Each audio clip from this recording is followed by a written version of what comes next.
Bonjour à toutes et à tous et bienvenue pour l'actu politique de la semaine. Cette semaine, trois grands thèmes dont j'ai envie de vous parler. D'abord, la question du budget qui va revenir devant l'Assemblée nationale avec vraisemblablement un 49.3 de François Bayrou et donc une motion de censure. Donc, je vais essayer de vous donner ce qui peut se passer cette semaine en fonction des positions des uns et des autres exprimées pour l'instant dans les médias. Et puis, chacun devra se positionner à l'Assemblée nationale, mais je vais vous parler de ça en premier thème. Deuxième sujet dont j'ai envie de vous parler, c'est l'ambiance raciste qui existe dans notre pays après les propos de François Bayrou sur le sentiment de submersion migratoire. Mais vous allez voir qu'il ne s'est pas passé que ça cette semaine sur ce sujet-là et j'ai vraiment envie de vous en parler. Troisième sujet, je vous parlerai de l'international avec trois sous-thèmes à l'intérieur de ce grand thème.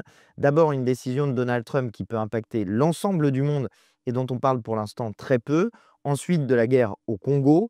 Et puis enfin, je vous parlerai du cessez-le-feu en Palestine et de la libération d'un de nos compatriotes qui va être libéré normalement ce samedi. Avant de commencer cette vidéo, je vous invite à vous abonner à ma chaîne en n'oubliant pas de cliquer sur la petite cloche. L'actu politique de la semaine, c'est tous les samedis à 9h30. Donc si vous voulez être informé, c'est le moment de vous abonner. Je commence donc avec mon premier thème qui est la question du budget. Alors, ce budget 2025, c'est le grand sujet politique de la semaine. Il y a eu cette semaine une commission mixte paritaire à l'Assemblée nationale. Qu'est-ce qu'une commission mixte paritaire? Ce sont 7 députés, 7 sénateurs qui représentent de manière à peu près équilibrée les forces politiques et de l'Assemblée nationale et du Sénat qui discutent pendant assez longtemps, en l'occurrence, sur un texte. Là, en l'occurrence, sur le budget de l'État. Le but, c'est d'essayer de trouver un accord dans cette commission mixte paritaire. C'est ce qui s'est produit. Donc là, il y a bien une commission mixte paritaire dite conclusive. Il y a un texte du budget qui sera présenté à l'Assemblée nationale cette semaine. Et eh bien, cette commission mixte paritaire, elle a fait des choses qui sont vraiment mauvaises. Alors d'abord, ce budget, il est pire que le budget de Michel Barnier. C'est-à-dire qu'il y a encore plus d'austérité par rapport au budget de Michel Barnier, qui avait amené en décembre dernier à censurer Michel Barnier. Alors je précise, en décembre dernier, on avait censuré sur le budget de la sécurité sociale. Là, on est en train de parler du budget de l'État. Mais de toute façon, si Barnier était allé jusqu'au budget de l'État, il se serait fait censurer de la même manière. Là, on parle du budget de l'État, c'est-à-dire en gros le fonctionnement des services publics, on va dire ça comme ça pour essayer de simplifier un petit peu, et des recettes qui sont prélevées sur les différents secteurs sur lesquels on peut prélever l'impôt, des taxes, etc. Donc cette commission mixte paritaire, elle nous donne un texte qui est pire que le budget de la fois d'avant. Déjà, premier point. Deuxième point, à l'intérieur de cette commission mixte paritaire, il y a eu une tentative des socialistes d'essayer d'obtenir des choses. Alors les socialistes claironnent en disant qu'ils ont obtenu plein de choses. En réalité, quand on regarde dans le détail, je vous prends un seul exemple, ils disent qu'ils ont obtenu 300 millions d'euros pour créer un fonds vert. Sauf qu'en réalité, quand on regarde, le budget de l'écologie, il est en très forte baisse. On est à autour d'1 milliard d'euros de baisse par rapport au budget de Barnier présenté en décembre dernier. Et même si on regarde par rapport à l'année dernière, on est carrément à 2,5 milliards d'euros de baisse sur le budget de l'écologie. Donc, essayer de claironner en disant youpi, on a obtenu 300 millions pour un fonds vert pour l'écologie, quand la réalité du budget, c'est une baisse énorme du budget de l'écologie. Franchement, il faut arrêter de prendre les gens pour des imbéciles. Par ailleurs, il y a d'autres sujets. C'est qu'une des questions centrales de la négociation des socialistes, normalement, c'était la réforme des retraites. Sur ce sujet-là, on n'entend plus parler du conclave. On ne sait plus ce qui est censé se passer sur la réforme des retraites. Bref, ça n'avance pas de ce côté-là. Et puis enfin, il y avait un dernier élément. Alors ça, c'est les Échos qui nous le révèlent. Les socialistes disent qu'ils n'ont pas demandé ça. Mais les Échos disent que les socialistes ont demandé une augmentation du SMIC, accrochez-vous, de 1%. C'est-à-dire 16 euros par mois, en gros. Et même ça, ils ne l'ont pas obtenu. Donc franchement, bon, ils claironnent en disant youpi, youpi, mais la réalité, c'est qu'ils se sont fait avoir sur à peu près tout. Et puis enfin, il y a quand même un sujet, c'est qu'ils ont voté la baisse du budget de la santé de 15%. Et à l'intérieur de ça, il y a la baisse de 111 millions d'euros de l'AME, l'aide médicale d'État. Vous savez, c'est ce fameux truc que l'extrême droite voudrait supprimer, qui permet aux personnes qui n'ont pas de papier d'être soignées. Alors, certains d'entre vous peuvent se dire: «Ah bah oui, mais pourquoi on soigne les gens qui n'ont pas de papier? Ça nous coûte cher à nous qui avons des papiers» et cetera et cetera. Sauf que même d'un point de vue purement comptable, je veux dire indépendamment du fait que c'est une idée raciste de se dire qu'il ne faut pas soigner les gens quand ils n'ont pas de papier, mais indépendamment d'ailleurs, les soignants eux-mêmes ne sont pas d'accord avec ça. C'est-à-dire, l'ordre des médecins, lui, sa règle, c'est on soigne tout le monde, quel que soit, s'ils ont des papiers, s'ils n'ont pas de papiers, s'ils sont de nationalité française, s'ils sont de nationalité étrangère. Ça n'est pas un sujet. Quand on est médecin, on soigne des êtres humains. Voilà. Donc, l'ordre des médecins, lui, il est engagé pour soigner des humains. Et ils ont dit d'ailleurs que même si on supprimait l'AME, ils continueraient à soigner des gens. Donc, vous voyez que les racistes peuvent bien faire ce qu'ils veulent. De toute façon, à la fin, l'humanité l'emporte toujours sur le racisme. Mais enfin, donc sur ce sujet-là, si vous ne soignez pas les gens au moment où il y a besoin, où on pourrait les soigner, au plus tôt, eh bien, ça vous coûte plus cher ensuite, parce que quand vous les soignez plus tard, ils ont des pathologies qui sont même plus coûteuses pour le budget de la sécurité sociale. À moins de dire que vous voulez laisser mourir les gens. Mais si c'est ça votre idée, il faut l'assumer. Si vous pensez qu'il faut laisser mourir les gens, dites-le tel quel, mais ne mentez pas aux gens en disant que diminuer l'AME, ne pas soigner les gens au moment où on le pourrait, ça va améliorer les finances de l'État. C'est faux, c'est un mensonge et en plus, c'est une idée raciste puisque, je viens de vous dire, ça revient à ne pas soigner des gens en fonction de leurs papiers. Donc, ça, c'est ce qui se produit dans le budget. Il y a donc, normalement pour une personne de gauche, il y a toutes les raisons de le censurer.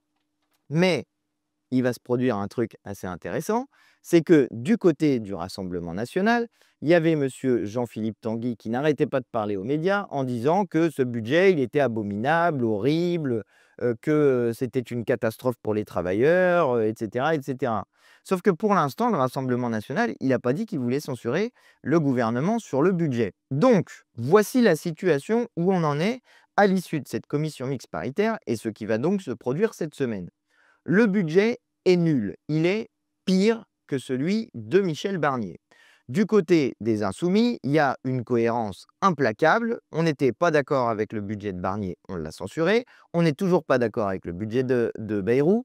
On va censurer Bayrou. En tout cas, on va déposer une motion de censure et essayer de faire censurer Bayrou. A priori, les communistes et les écologistes vont faire comme ils ont fait la dernière fois, c'est-à-dire censurer avec nous.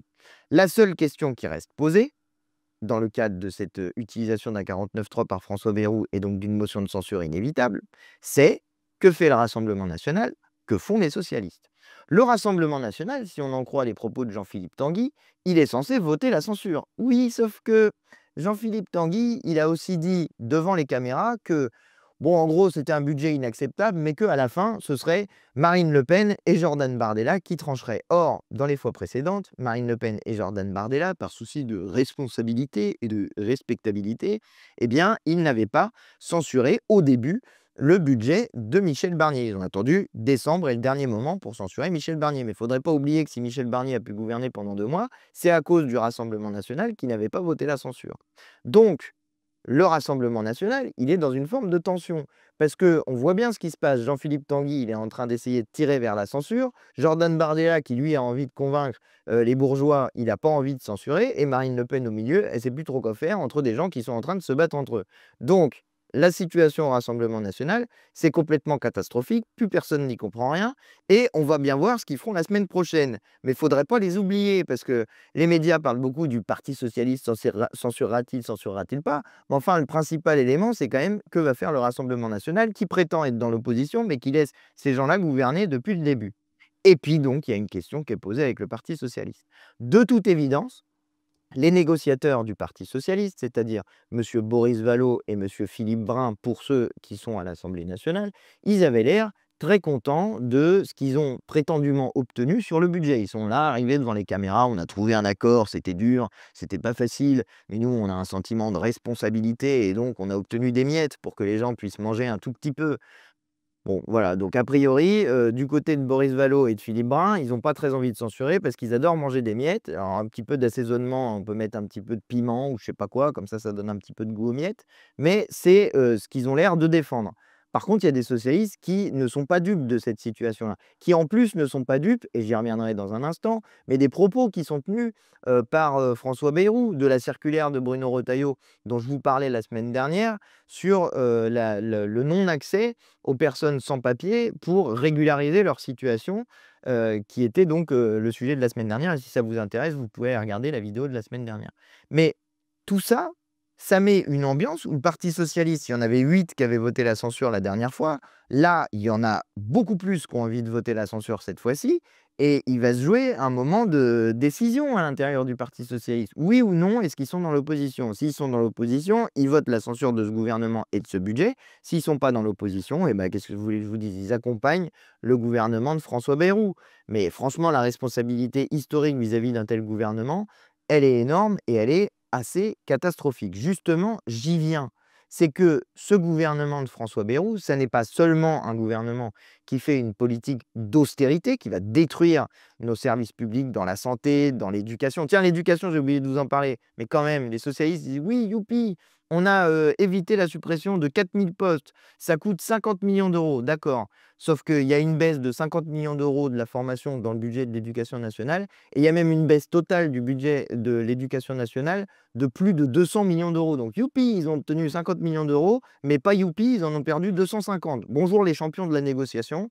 Bref, si, enfin, franchement, ne pas censurer ce gouvernement, moi, c'est incompréhensible pour moi, mais apparemment, ils ont l'air d'être engagés pour une partie d'entre eux dans une forme d'accompagnement du macronisme finissant. Je ne comprends pas pourquoi, mais que voulez-vous, c'est leur décision à eux. Et s'ils prennent cette décision-là, la nôtre est assez claire et évidente, on l'a déjà dit. La prochaine fois qu'il y a des élections, ils auront face à eux des gens qui votent les censures quand il y a des gouvernements du type de celui de M. Bayrou. Pourquoi je dis du type de celui de M. Bayrou? Je vais vous en parler maintenant. C'est que M. Bayrou, il a eu des propos, et franchement, même moi, je suis choqué. C'est-à-dire, je ne m'attendais pas à ça venant de lui. Moi, vous avez déjà vu, je vous l'avais dit dans le passé, il y en a peut-être qui vont le découvrir. Mais moi, quand j'ai commencé mon engagement politique, au début, quand j'avais 17 ans, j'étais très intéressé par ce que racontait François Bayrou. Si vous voulez aller voir comment je suis passé de Bayrou à Mélenchon idéologiquement, vous allez voir ma vidéo qui s'appelle «De Bayrou à Mélenchon, mon parcours politique». Vous retrouverez ça. Vous verrez que j'ai quelques années en moins, mais vous pourrez regarder ça en détail. Mais je viens au fond. C'est que Bayrou, jusqu'à présent, il s'était comporté d'une manière qui était à peu près républicaine. Et là, depuis qu'il est Premier ministre, même ça a commencé un peu avant, mais dans ces dernières années, pouf, il a dévalé la pente qui amène directement à la fin à parler comme l'extrême droite. Et il l'a fait pas plus tard que, que cette semaine en disant qu'il y avait un sentiment de submersion migratoire en France chez nos compatriotes. Alors, il est en train de se défendre en disant que oui, bon, ben, c'est pas vraiment une submersion, c'est juste un sentiment. Et puis après, il a dit que les préjugés, donc il parle de préjugés à propos du sentiment de submersion, il a dit que les préjugés se nourrissent du réel, ce qui est quand même une formule, mais alors vraiment, enfin, vraiment, c'est décevant, quoi. Normalement, c'était un mec, à peu près, il pouvait encore être mis dans la catégorie des gens qui ont vaguement une idée de ce que c'est que la République. Mais alors là, il a dévalé la pente, ça y est, c'est foutu, c'est dommage, hein. Mais c'est foutu. Il parle comme Retailleau maintenant. Et Retailleau, il parle comme Le Pen. Donc, Bayrou, si jamais tu sautes Retailleau, il parle comme Le Pen. Bravo, champion. Voilà le Premier ministre que certains hésitent de toute évidence à censurer. Alors ça, c'est donc ce qu'a dit Monsieur Bayrou. Mais il ne s'est pas passé que ça. Il y a eu un collège à Mézières-les-Messes où une jeune collégienne de 14 ans, qui est d'ailleurs une très bonne élève, en tout cas elle est décrite comme une très bonne élève, s'est faite attraper dans sa classe et expulsée en Belgique avec sa maman et son petit frère. Voilà ce qui s'est produit dans notre pays. L'école n'est même plus un sanctuaire pour les enfants. Cette jeune fille était sans papier et donc les gendarmes sont venus la chercher et l'expulser en plein cours au milieu de ses camarades. Voilà donc un lieu où il est écrit au fronton du collège: liberté, égalité, fraternité. Un pays dans lequel normalement l'école est là pour inculquer les valeurs républicaines, c'est-à-dire des valeurs antiracistes et de lutte contre la xénophobie, qui considère que, comme le dit la Déclaration des droits de l'homme et du citoyen, les hommes naissent et demeurent libres et égaux en droit. Notre République, elle dit que les enfants jusqu'à 16 ans, et cela quel que soit leur statut de nationalité, quel que soit d'ailleurs leur statut de papier ou pas de papier, ils doivent être scolarisés. C'est une obligation. Et on considère même, quand on est républicain, que l'école est ce qui permet à chacun de faire partie de cette vie républicaine. Ben moi, je suis extrêmement choqué par cet événement. Je trouve qu'on a franchi un cap parce qu'il y a la jeune fille, son petit frère et sa maman qui sont extrêmement choqués. Il y a aussi tous ceux qui sont tout autour, les camarades de classe. Vous imaginez un peu comment c'est choquant de voir les gendarmes qui arrivent et qui viennent arrêter une gamine comme si c'était une délinquante? Pourquoi? Juste parce qu'elle n'a pas les papiers? C'est ça le problème? Donc on vient dire aux gamins, on vient montrer aux gamins que ne pas avoir de papier, c'est un scandale. Mais enfin, qu'est-ce que c'est que cette histoire? et puis, les professeurs qui sont, dans la salle de classe ou dans l'établissement. Vous imaginez le choc que ça représente de voir ça? Alors que eux justement, ils sont en train de donner des cours à une gamine? Tout ça est odieux et écœurant. Et puis, en tout début de semaine dans ma commission, en commission des lois, il y avait un texte, là encore écœurant, qui était un texte sur le droit du sol à Mayotte. Les républicains veulent les républicains, mais des guillemets, hein, le parti Les Républicains, ils veulent encore augmenter les exceptions sur le droit du sol à Mayotte. Et le Rassemblement national en a rajouté une couche, lui carrément en disant qu'il voulait supprimer le droit du sol dans toute la République.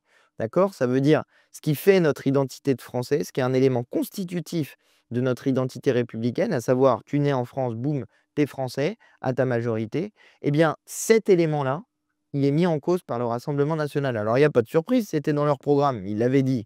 Mais il faut regarder ce que ça veut dire concrètement. J'ai fait une petite vidéo justement sur le sujet pour prendre un des cas, un seul des cas où cette suppression du droit du sol, je pense que ça parle à tout le monde.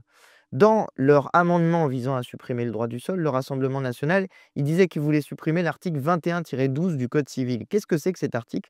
C'est l'article qui permet à des parents qui adoptent un enfant en adoption simple. Adoption simple, ça veut dire que l'enfant garde des liens avec ses parents biologiques, notamment pour ce qui peut être des questions d'héritage.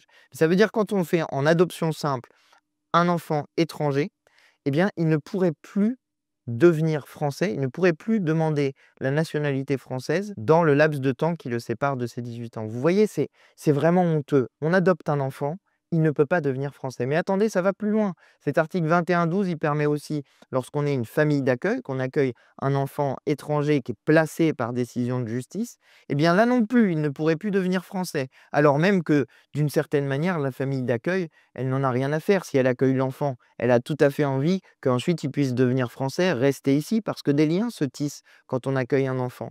Vous imaginez le degré de perversité qu'il faut pour imaginer qu'on ne puisse plus devenir français dans ces types de situations? Vous comprenez maintenant ce que ça veut dire, le racisme du Rassemblement national et le racisme de cette suppression du droit du sol? Alors même que là, on n'est même pas dans la question du droit du sol, on est dans encore autre chose. On est dans les liens affectifs et familiaux qui se créent lorsqu'on adopte un enfant. Vous imaginez le niveau que ça représente comme haine des étrangers, comme simple haine des enfants qui n'ont pas ou la bonne couleur de peau ou la bonne nationalité pour les gens du Rassemblement national?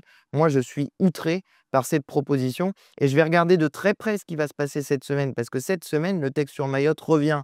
On va voir, tiens, si le fait que j'en ai parlé, ça les a poussés à supprimer cette petite suppression de l'article. Parce que si c'est le cas, vous allez voir que je ne vais pas les rater. Et si ce n'est pas le cas, vous allez voir aussi que je ne vais pas les rater. Parce que là, à un moment donné, il faut les mettre face à ce qu'ils font réellement pour la loi dans notre pays. Et moi, vraiment, je suis très choqué de ce qui s'est passé. Je passe à mon troisième sujet du coup, et vous allez voir qu'il y a un lien d'une certaine manière. Mon troisième sujet, c'est l'international, et je commence par cette décision de Donald Trump. Il a décidé qu'il allait couper l'aide publique américaine aux pays étrangers, et en particulier à tout ce qui est ONG, organisations non gouvernementales, qui viennent en aide dans un certain nombre de pays aux gens qui sont dans des situations difficiles. Donc, en décidant de couper cette aide publique américaine aux pays étrangers, que fait Donald Trump? Il va augmenter le chaos dans le monde. Il va diminuer les transferts de richesses entre les États-Unis et le reste du monde. Or, précisément, tous ces gens qui parlent sans arrêt d'immigration, qui fixent l'immigration comme étant le problème principal qui serait posé au monde, alors que ça n'est pas le cas quand on est des êtres humains et qu'on est capable d'accueillir correctement les gens et justement de traiter la question d'une manière qui soit rationnelle et pas inhumaine. Eh bien, qu'est-ce que ça fait quand on baisse l'aide publique? On augmente les difficultés économiques dans les pays qui sont concernés. Donc, qu'est-ce qui se passe quand on augmente les difficultés économiques? Les gens quittent leur pays parce que les trois causes principales de la migration, c'est-à-dire du départ des gens, c'est petit 1, les guerres, petit 2, la situation économique. Et ben, si vous enlevez de l'argent, la situation économique s'aggrave. Et puis le troisième sujet, c'est le changement climatique. Mais bon, Donald Trump, il a l'air de penser que le changement climatique n'existe pas, donc en même temps, ça n'aide pas. Mais vous voyez, il y a une forme d'incohérence. Enlever l'aide publique au développement, c'est une manière d'augmenter l'immigration. C'est-à-dire, c'est une manière d'appauvrir les pays qui sont concernés par ça et d'aggraver les problèmes qui sont posés à l'intérieur de ces pays et donc d'augmenter le chaos, notamment dans les migrations qui se passent, les migrations dites sud-sud, c'est-à-dire les migrations qui se passent essentiellement dans les pays du Sud. Vous voyez, les gens du Rassemblement national qui mettent Trump en avant en disant: «Ouh là là, il est fantastique, il est brillant», bah, voilà le genre de décision qu'il prend, hein. Les amis de madame, Le Pen, ils prennent des décisions qui sont des décisions qui vont, augmenter les difficultés des pauvres personnes, qui quittent leur pays, qui n'ont pas envie de quitter leur pays, la plupart du temps et qui, sont contraints à l'exil parce que, il y a trop de misère dans leur pays. Bref, je voulais vous en parler rapidement parce que, personne n'en a parlé à ma connaissance, donc je voulais, vous alerter sur ce point-là. Deuxième sujet dont je veux vous parler, là, on commence un petit peu plus à en parler et il y a eu notamment une belle question au gouvernement de mon camarade Carlos Martin Bilongo, c'est la question du Congo. Ça fait maintenant un petit moment que, le Rwanda, qui est, frontalier du Congo, soutient, finance un mouvement qui s'appelle M23, qui est un mouvement qui est dans le Nord Kivu. C'est une région, du Congo, de la République démocratique du Congo, mais qui, s'implante dans cette région-là et qui, dans les jours qui viennent de s'écouler, a pris le contrôle d'une grande ville de la République démocratique du Congo qui s'appelle Goma, qui est une ville de 1 million d'habitants et donc ce mouvement M23 a pris le contrôle de la ville de Goma. Il faut vous dire que la guerre qui a lieu au Congo depuis maintenant une trentaine d'années, elle a fait des millions de morts et que, on considère que c'est la zone du monde où il y a le plus de déplacés en raison de la guerre, justement. 7 millions de personnes ont été déplacées à l'intérieur de la République démocratique du Congo pour la seule année 2024. Et pour l'année 2025, le mois de janvier, il y a déjà 500 000 personnes qui se sont déplacées en raison de cette guerre. Pourquoi il y a cette guerre? Parce qu'il y a des matières premières, des ressources qui sont très précieuses, notamment pour la fabrication des téléphones, dans cette zone-là du monde, d'accord? Dans cette zone du Nord Kivu, dans cet endroit-là, il y a une très grande concentration de richesses.